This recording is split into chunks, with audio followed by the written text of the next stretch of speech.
अब हम पढ़ने वाले हैं cohesion tension transpiration pull theory.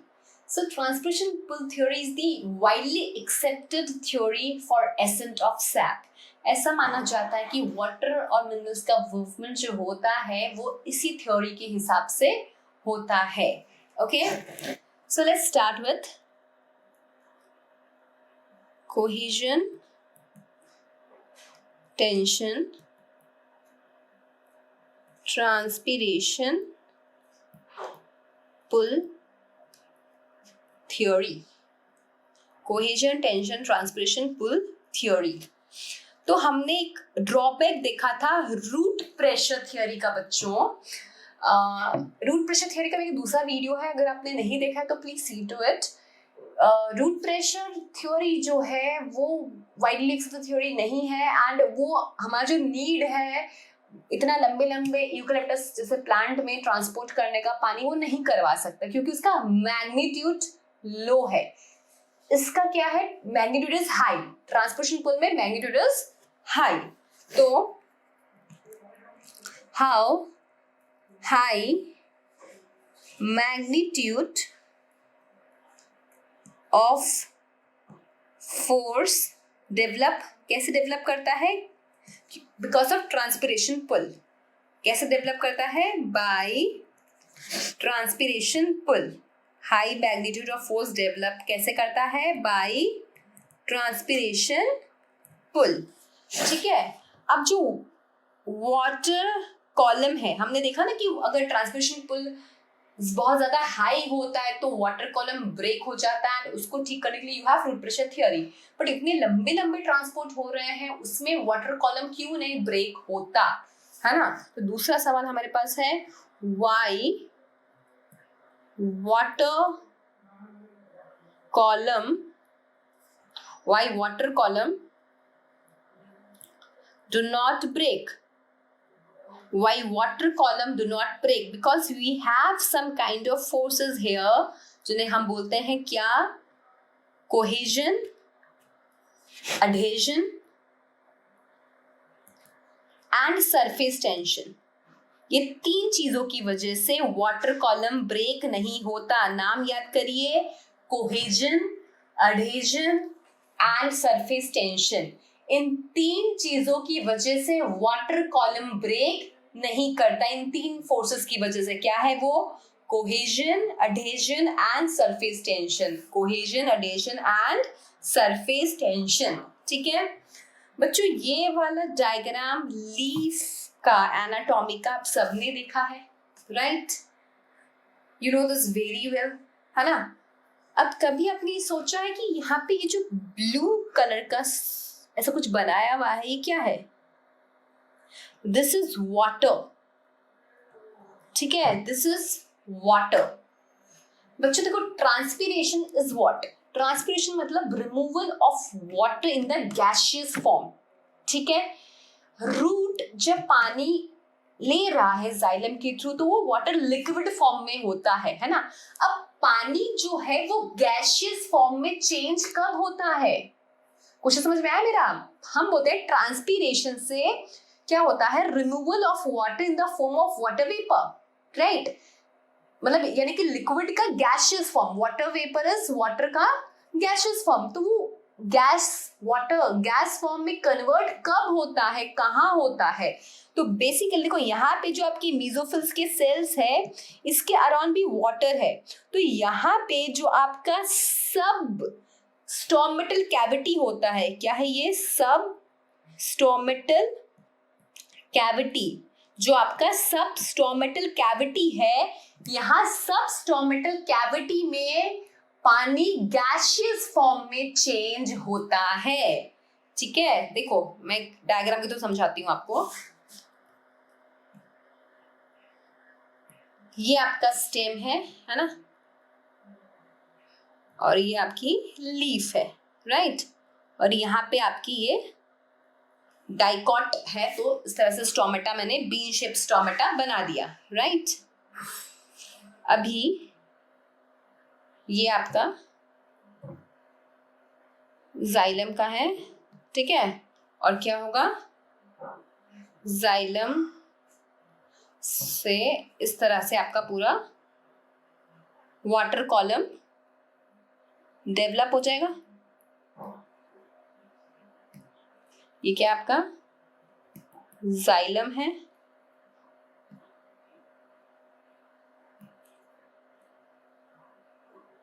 ये आपका जाइलम है, और इस तरह से क्या होगा आपका वाटर, ठीक है। ये आपका वाटर ने क्या बना रखा है, वाटर कॉलम बना रखा है।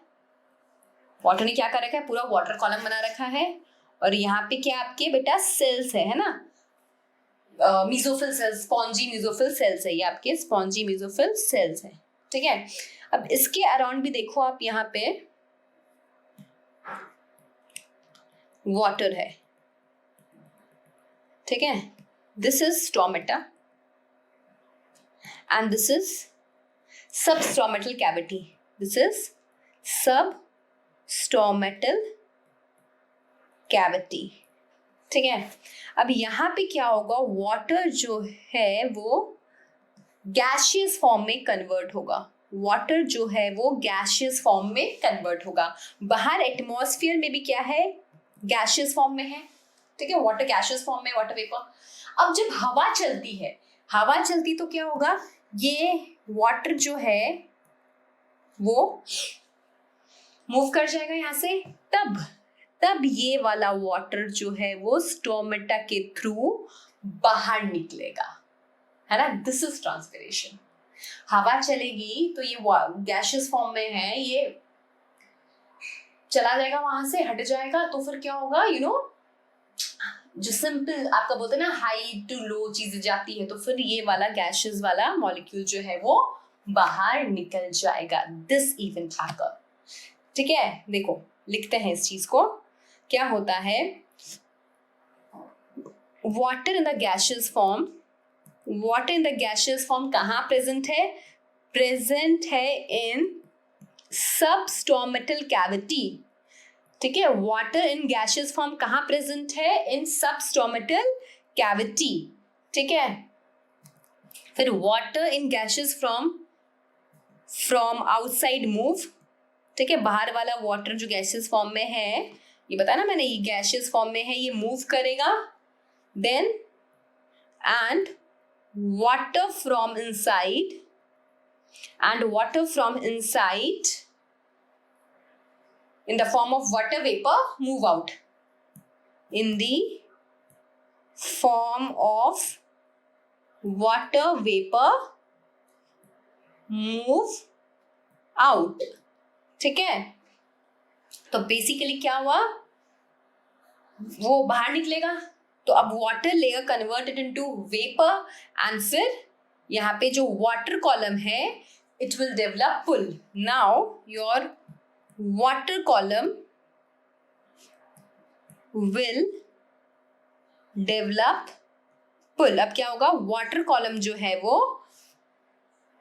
पुल डेवलप करेगा, ठीक है, पानी को खींचेगा, तो फिर पानी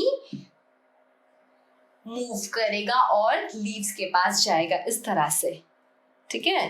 ये इस तरह से, क्योंकि यहाँ से निकला, यहाँ से ये जब निकला, यहाँ से जब ये निकला, तब क्या होगा, यहाँ पे एक पुल क्रिएट होगा, और इस पुल के थ्रू पानी फ्रॉम जाइलम ऊपर चढ़ेगा, ठीक है। क्लियर हुआ ये बात। जब यहाँ से ये water in the form of vapour बाहर निकलेगा एटमॉस्फेयर में, तब क्या होगा, एक पुल क्रिएट होगा, एंड वाटर कॉलम के थ्रू वाटर जो है वो ऊपर जाता जाएगा, चाहे कितना ही लंबा टॉल ट्री हो, पानी चला जाएगा। तो बेसिकली सवाल ये है कि यहाँ पे वाटर कॉलम जो है वो नहीं टूटता, ठीक है। वाटर, अच्छा हाँ, ये एरोस देख लेना आप जरा, देखो ये एरोस बताया हुआ है, देखो ये जैसे जाइलम है ना, देखो जाइलम के थ्रू पानी कहाँ जा रहा है, ये जो मीजोफिल सेल्स है उसके अराउंड, ठीक है। फिर यहाँ सबस्टोमेटल कैविटी में वो गैशियस फॉर्म में चेंज हो रहा है, तो ये इस एरो ने ये बता रखा है कि किस तरह से स्पॉन्जी मीजोफिल सेल्स के अराउंड क्या होता है, पानी इकट्ठा हो जाता है। तो अब ये जो जाइलम है इसमें पानी जो है वो जा रहा है पुल के थ्रू, है ना, इसने पूरा वाटर कॉलम बना रखा है। तो क्या रीजन है वाटर कॉलम नहीं टूटता? तो मैंने कहा 3 फोर्सेस यहाँ पे काम करते हैं, cohesion, adhesion and surface tension. ये तीनों फोर्सेस क्या है वो समझते हैं। So why water column do not break? क्या रीजन है? 3 फोर्सेस है ना। तो चलिए देखते हैं। पहला कोहेजन, तो समझिए आपका जाइलम है और यहाँ पे ये आपके वाटर मॉलिक्यूल्स है ना। अब जो 2 वाटर मॉलिक्यूल के बीच में इंटरेक्शन है, इन दोनों का जो अट्रैक्शन है, इन दोनों ने एक दूसरे को होल्ड करके रखा है, दैट इज कोहेजन। तो cohesion is basically a force which is working between water and water, जिसने 2 वाटर मॉलिक्यूल को होल्ड करके रखा है। ठीक है, अब यहाँ पे क्या है, ये आपका वेसल्स है ना। तो यहाँ पे ये क्या आपका वेसल का सरफेस है, ये क्या आपका वेसल का सरफेस है, this is your vessel surface. अब वाटर और वेसल्स के सरफेस का जो इंट्रैक्शन है, इन लोग का जो फोर्स ऑफ अट्रैक्शन है, दैट इज अडहेजन, उसको हम बोलते हैं अडहेजन। तो this is adhesion between water and vessel, water and vessel जो काम कर रहा है दैट इज अडहेजन। ठीक है ना। What is surface tension? तो समझिए ये आपके वाटर मॉलिक्यूल्स हैं सारे। ठीक है, अब देखिए बच्चों, अब जो ये वाला वाटर मॉलिक्यूल है, ये यहाँ से भी अट्रैक्ट कर रहे हैं, यहाँ से भी, तो इसको चारों तरफ से मतलब फोर्स ने अट्रैक्ट करके रखा है, होल्ड करके रखा है ना। Same with this. बट जो ये जो सरफेस पे वाटर मॉलिक्यूल्स है, तो इनका इंट्रैक्शन सिर्फ अंदर की तरफ है ना, और आपस में या अंदर की तरफ है। तो अंदर की तरफ ज्यादा खिंचाव फेस करते हैं, this is known as surface tension. इस चीज को हम क्या बोलते हैं? इस चीज को हम बोलते हैं surface tension. So due to this 3 force water column do not break. तो why water column do not break?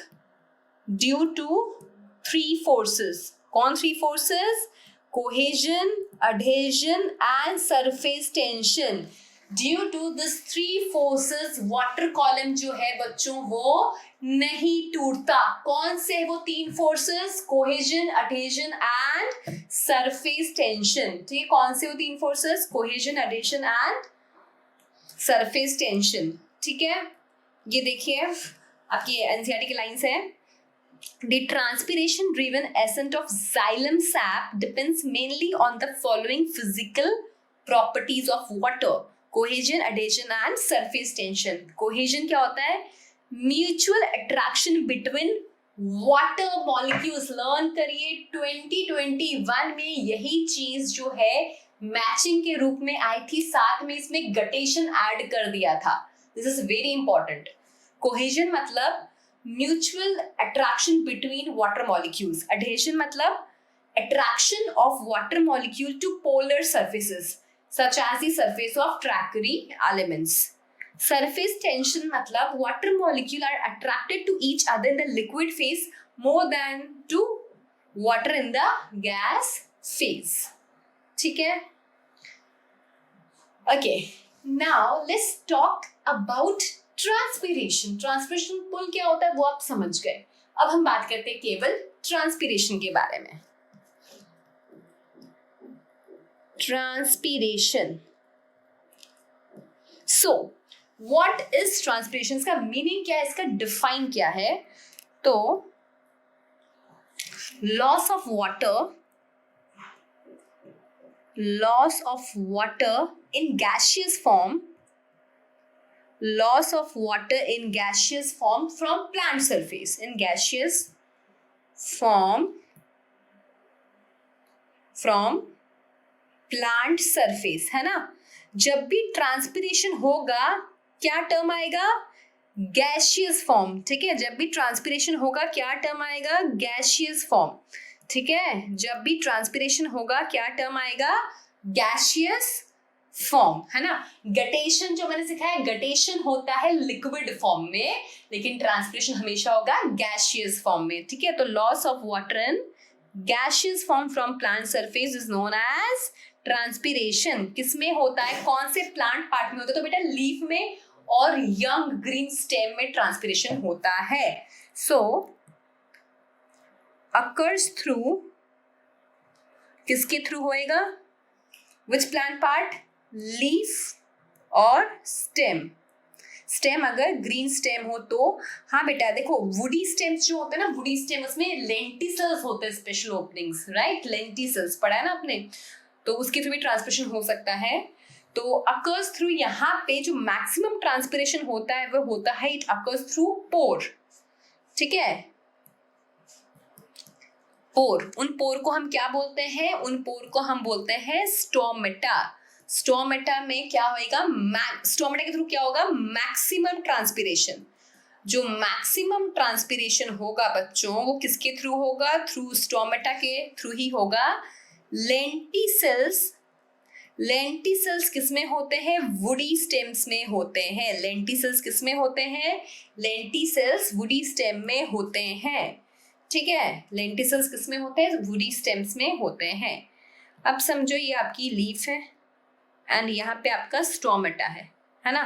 तो स्टोमेटा के थ्रू क्या होता है, स्टोमेटा के through water in the form of vapour, gaseous state में बाहर जाएगा तो CO2 अंदर आता है, राइट। तो ये चीजें स्टोमेटा के थ्रू ही होगा, मतलब ट्रांसमिशन स्टोमेटा के थ्रू ही होगा। ये और ऐसे सेल्स के एपिडर्मिस, ये सब सेल्स के थ्रू ना हो, इसलिए you have a thin deposition of cuticle, ठीक है। क्या होता है आपके पास, क्यूटिकल होता है ना। वेक्सिलेयर होती है जिसे हम बोलते हैं cuticle, which prevent the rate of transpiration. पर अकेला क्यूटिकल भी, मतलब क्यूटिकल के थ्रू भी कभी कभार क्या होता है, ट्रांसपिरेशन क्यूटिकल होते हुए भी इट इज 100% सही नहीं है। इस वजह से xerophytic plants have thick cuticle. Xerophytic plants जो होते हैं ना, ज़ेरोफाइटिक मतलब डिजर्ट कंडीशन, जो ज़ेरोफाइटिक प्लांट्स होते हैं, xerophytic plants have thick cuticle, ठीक है। They have thick cuticle because thin cuticle is not enough to prevent loss of water, that's why xerophytic plants have very thick cuticle. Okay, clear हुआ transpiration का। तो ये याद रखना, water molecule जब बाहर जाएगा तो आपका CO2 अंदर आता है through stomata. Now we have 3 kinds of plant, ठीक है। कौन कौन से प्लांट्स होते हैं हमारे पास, C3 प्लांट्स होते हैं, C4 होते हैं, कैम प्लांट्स होते हैं। कैम आपके सिलेबस में नहीं है बट मैं समझा देती हूँ सो दैट अगर बाई चांस क्वेश्चन आ गया तो आप कर पाए, ठीक है। C3 प्लांट्स होते हैं, C4 प्लांट्स होते हैं। C4 का एग्जाम्पल याद कर लीजिए बच्चों, C4 का एग्जाम्पल होता है मेज, सोरगम, लिख लो C4 के एग्जाम्पल्स लिख लो, मेज, सोरगम, शुगर केन। और कैम प्लांट्स होते हैं आपके, कैम प्लांट्स में लिख देती हूँ ये चीज, नॉट इन NCERT, है ना। कैम प्लांट्स आपके NCERT में नहीं है। कैम प्लांट्स में होते हैं आपका कैक्टस वगैरह, even aloe vera is also CAM plant, ठीक है। तो C और बाकी जो ऐसे मैंगो वैंगो है वो सब क्या है, C3 है। तो एक बार नीट में क्वेश्चन आया था विच इज मोर एफिशिएंट, है ना, इनमें से विच इज मोर एफिशिएंट, और आपका इसमें बेटा कैम ऑप्शन में था ही नहीं, C3 और C4 का ही था वो एफिशिएंट, है ना। तो देखो मैं बताती हूँ फिर आप भी बताना कौन एफिशिएंट है। अगर C3 से स्टोमेटा के थ्रू, अगर C3 से स्टोमेटा के थ्रू 200 से 400 वाटर के molecules in the form of gas laws होता है, तो क्या होता है, एक CO2 अंदर जाएगा, एक CO2 अंदर जाएगा। ऑन द अदर हैंड अगर मैं C4 की बात करूं तो अगर 100 से 200 वाटर मॉलिक्यूल का गैसियस फॉर्म में लॉस होता है तब एक CO2 अंदर जाएगा। और अगर कैम की बात करूं तो अगर 50 से 100 molecule of water in the gaseous form loss होता है तो 1 मॉलिक्यूल ऑफ CO2 अंदर जाएगा। तो अगर टेक्निकली हम सोचे तीनों अगर मेरे पास हो C3, C4 एंड CAM, तो मैं बोलूंगी CAM इज मोर एफिशिएंट, है ना।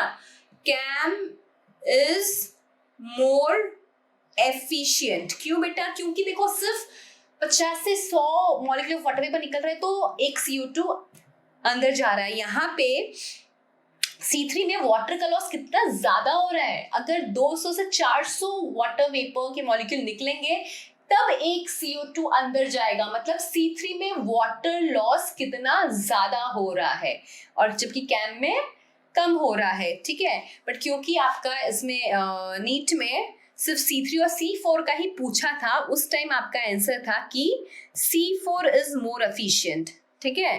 अगर हम NCERT की बात करें तो C4 इज मोर एफिशिएंट। क्यों C4 is more efficient? As water loss is less.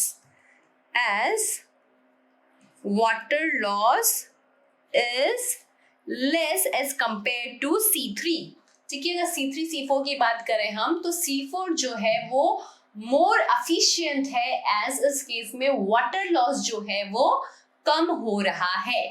Clear हो गई बात? ठीक है। फिर एक आपका एक्सपेरिमेंट है यहाँ पे, cobalt chloride test. Cobalt chloride test. तो यहाँ पे कोबाल्ट क्लोराइड जो है वो एक पिंक कलर का सॉल्यूशन है, ठीक है, COCl2, ठीक है। It is pink colour solution. और इसमें मैंने क्या किया, एक पेपर डिप कर दिया, ठीक है। इसमें मैंने एक पेपर डिप कर दिया तो ये पेपर भी क्या हो जाएगा, ये पेपर भी पिंक हो जाएगा। मैंने ये पेपर डिप कर दिया तो पेपर भी क्या हो जाएगा, पिंक हो जाएगा। ये पेपर क्या हो गया, पिंक हो गया, ठीक है। अब इस पेपर को मैंने ड्राई किया। जब मैं इस पेपर को ड्राई करूंगी तो ये पेपर क्या हो जाएगा, ये पेपर व्हाइट हो जाएगा। जब मैंने इस पेपर को ड्राई किया तो पेपर क्या होएगा, व्हाइट हो जाएगा। अब बेटा यहाँ पे एक लीफ है, ठीक है। अब इस लीफ में मैंने इस पेपर को लगा दिया, ठीक है, ऐसे लगा दिया। क्लिप्स आती है उसके थ्रू में से लगा देते हैं, ठीक है। तब फिर मैंने इसको देखा तो मुझे कुछ यहाँ पे पिंक डॉट्स दिखे। क्या दिखे, पिंक डॉट्स। तो बेसिकली क्या हुआ, जब मैंने लीफ में लगाया तो क्या हुआ, ट्रांसपिरेशन हुआ, लॉस ऑफ वाटर हुआ from the leaf through stomata. तो जो वाटर वेपर का लॉस हुआ वो वाटर का वेपर उस व्हाइट पेपर को गीला कर दिया। जैसे गीला किया तो मुझे वो जगह पिंक डॉट्स के रूप में दिखी। तो इस तरह से हम कोई भी प्लांट का ट्रांसपिरेशन रेट जो है वो मेजर कर सकते हैं थ्रू कोबाल्ट क्लोराइड टेस्ट, ठीक है। थ्रू कोबाल्ट क्लोराइड टेस्ट में जो रेट ऑफ ट्रांसपिरेशन है वो मेजर कर सकती हूँ, ठीक है। Now let's see role of transpiration.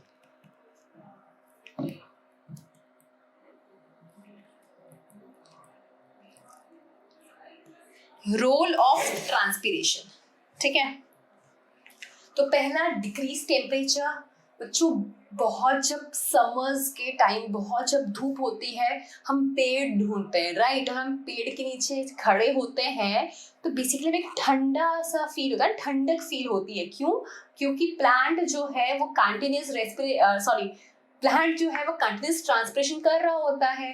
तो क्या कर रहा होता है, स्टोमेटा के through water in the form of vapour release कर रहा होता है। तो उससे कूलिंग इफेक्ट जो है वो जनरेट होता है, ठीक है। तो रोल ऑफ ट्रांसपिरेशन पहला रोल यही है, डिक्रीज टेम्परेचर और कूलिंग इफेक्ट। डिक्रीज टेम्परेचर और कूलिंग इफेक्ट, ठीक है। डिक्रीज टेम्परेचर कूलिंग इफेक्ट, ठीक है। दूसरा क्या है, मेंटेन्स टर्जिडिटी, ट्रांसपिरेशन की वजह से जो सेल्स है ना, लीफ के सेल्स है बेसिकली, वो टर्जिड कंडीशन में रहते हैं। देखो बच्चों, अगर आपने कोई लीफ ऐसे तोड़ लिया हो और तोड़ के रख दिया हो, थोड़ी देर बाद क्या होगा, वो जो लीफ है वो मुरझा जाएगी, राइट। पर वो पेड़ में लगी हुई तब नहीं मुरझाती ना, क्यों? क्योंकि बिकॉज ऑफ ट्रांसपीरेशन वो टर्जिड शेप में रहती है। तो बेसिकली दूसरा रोल है हमारा मेंटेन टर्जिडिटी, मेंटेन टर्जिडिटी। तो हम लिख सकते हैं transpiration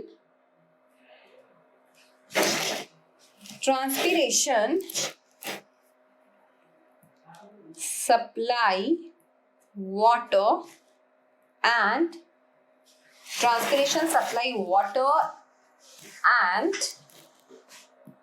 keep cell turgid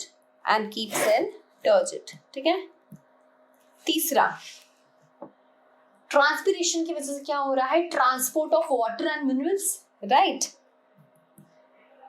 transport of water and minerals, transpiration की वजह से क्या हो रहा है, transport of water and minerals, it occurs through transpiration, है ना, अकर्स थ्रू ट्रांसपिरेशन। फोर्थ बहुत ज्यादा इंपॉर्टेंट है, absorption of water. Fourth one is absorption of water. कभी भी absorption of minerals because of transpiration नहीं होता। मिनरल्स जो प्लांट में आ रहे हैं that is just active transport, समझो इस बात को। यहाँ पे आपका ये प्लांट है, यहाँ पे ये रूट है, ये आपका स्टेम है ना, तो सिर्फ पानी का एब्जॉर्प्शन जो है उसके लिए ट्रांसपीरेशन रिस्पॉन्सिबल है। क्योंकि देखो यहाँ पे ट्रांसपीरेशन हो रहा है तो क्या हो रहा है, वाटर का लॉस हो रहा है in the form of vapour. तो प्लांट क्या करेगा, प्लांट क्या चाहेगा कि रूट के थ्रू और पानी एब्जॉर्ब हो। तो रूट के थ्रू ट्रांसपीरेशन ही पानी एब्जॉर्ब करा रहा है, मिनरल्स नहीं करवाता। ट्रांसपीरेशन मिनरल्स का ट्रांसपोर्ट करवाता है लेकिन एब्जॉर्प्शन नहीं कराता। मिनरल्स प्लांट को कैसे मिलते हैं, बाय एक्टिव ट्रांसपोर्ट, ठीक है। तो सिर्फ ट्रांसपीरेशन से एब्जॉर्प्शन ऑफ वाटर होता है, ट्रांसपोर्ट जो है वो दोनों का होता है, वाटर एंड मिनरल्स का, लेकिन एब्जॉर्प्शन सिर्फ वाटर का होता है बिकॉज ऑफ ट्रांसपीरेशन, ठीक है। तो रोल ऑफ ट्रांसपीरेशन क्या है, decrease temperature cooling effect, maintains turgidity, transport of water and minerals, transport of water and minerals का ट्रांसपोर्ट कराएगा वो, ठीक है, क्योंकि वो वाटर कॉलम थ्रू जाएगा तो मिनरल्स तो है ही ना पानी में। सो transport of water and minerals, absorption of water, क्योंकि यहाँ पे ट्रांसपीरेशन के थ्रू वाटर लॉस हो रहा है तो प्लांट को और वाटर का नीड है, तो वो क्या करेगा, रूट्स जो है वो सॉइल से पानी लेगा। तो एब्जॉर्प्शन ऑफ वाटर हो रहा है because of transpiration, absorption of water हो रहा है बिकॉज ऑफ ट्रांसपीरेशन, ठीक है। अब बच्चों ट्रांसपीरेशन जो है वो अच्छा है कि खराब है? ट्रांसपीरेशन ऐसा बोलते हैं, transpiration is a evil process. Evil क्यों इविल की तरह इसको बोला गया है, क्यों बोला गया है, वाई? क्योंकि इसका लॉस भी है और इसका बेनिफिट भी है। बेनिफिट क्या है वो मैं आपको बता चुकी हूँ, right.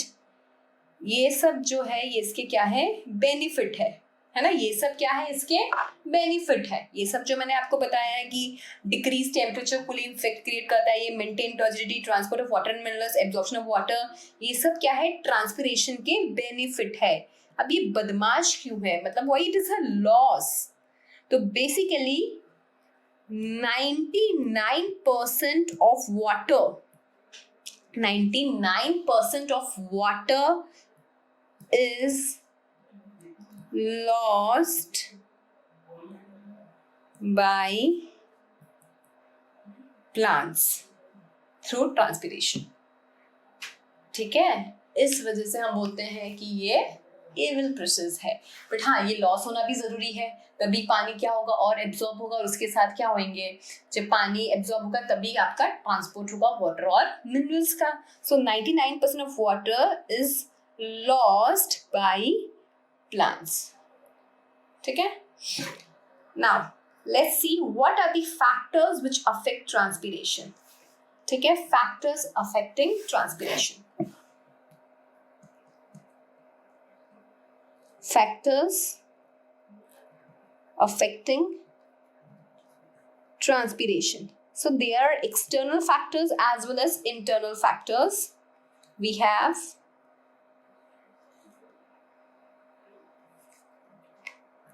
external factors as well as internal factors.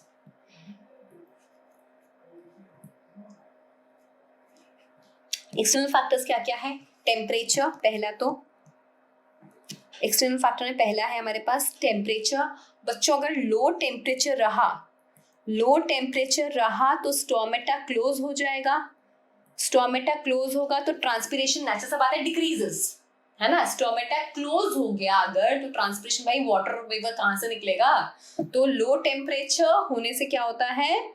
Stomata close, यानी कि high temperature favours transpiration. High temperature favours transpiration. दूसरा फैक्टर है लाइट. तीसरा है CO2. ठीक है, तीसरा फैक्टर है CO2, राइट. CO2 अगर बहुत ज्यादा है तो क्या होगा? अगर बहुत ज्यादा CO2 एक्यूमुलेटेड है तो क्या होगा? ट्रांसपिरेशन कम होगा. नेचुरल सा बात है ना, अगर ज्यादा CO2 एक्यूमुलेटेड है सेल में, प्लांट के अंदर अगर ज्यादा CO2 है तो फिर क्या होगा? ट्रांसपिरेशन कम होगा. ह्यूमिडिटी, ये समझे ना बात, क्योंकि देखो बेटा मैंने आपको बताया ना अभी कि अगर वाटर मॉलिक्यूल निकल रहे हैं तब CO2 एंटर करेगा, है ना. अब अगर CO2 ऑलरेडी बहुत ज्यादा है तो ट्रांसपिरेशन कम होगा, राइट. Humidity, wind. ठीक है. इंटरनल फैक्टर्स क्या क्या है? Number of stomata. स्टोमेटा कितने हैं? ज्यादा है कम है ना. नंबर ऑफ स्टोमेटा ज्यादा है तो ज्यादा ट्रांसपिरेशन. फिर दूसरा size and age of leaves, ये मैटर करेगा. Size and age of leaves. ठीक है. फिर canopy of tree. Canopy of tree, अब समझो 2 ट्रीज है. ठीक है, इन्होंने इसको ऐसे पूरा कवर कर रखा है. तो ये वाला प्लांट है ना, जो छोटा है, तो इसमें ट्रांसपिरेशन कम होगा. ए और बी में अच्छा होगा, लेकिन जो सी है, क्योंकि सी को ए और बी की कैनोपी ने कवर कर रखा है तो सी का ट्रांसपिरेशन कम होगा. ठीक है. फिर जेनेटिक फैक्टर्स भी हो सकते हैं रिस्पॉन्सिबल. जेनेटिक फैक्टर्स भी रिस्पॉन्सिबल हो सकते हैं जिसपे ट्रांसपिरेशन निर्भर करे कि ट्रांसपिरेशन कम या ज्यादा हो रहा है. That can be because of genetic factor of plant also. Clear होगी ये बात? Okay, so this is all about your transpiration. This is all about your transpiration pull theory और ट्रांसपिरेशन क्या होता है ना.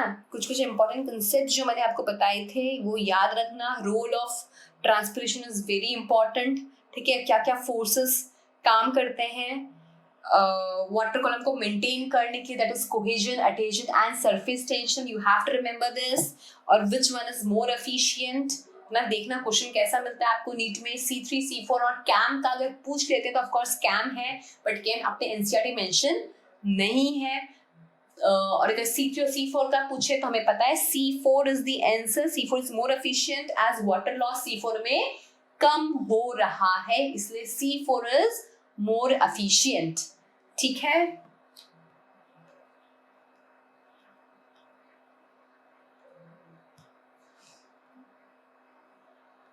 फाइन. सो अच्छे से ये सब पढ़ लेना एक बार, और उसके बाद लाइन टू लाइन इसी टॉपिक का आप एनसीईआरटी भी रीड कर लीजिए, सो दैट आपको कोई कंफ्यूजन ना रहे.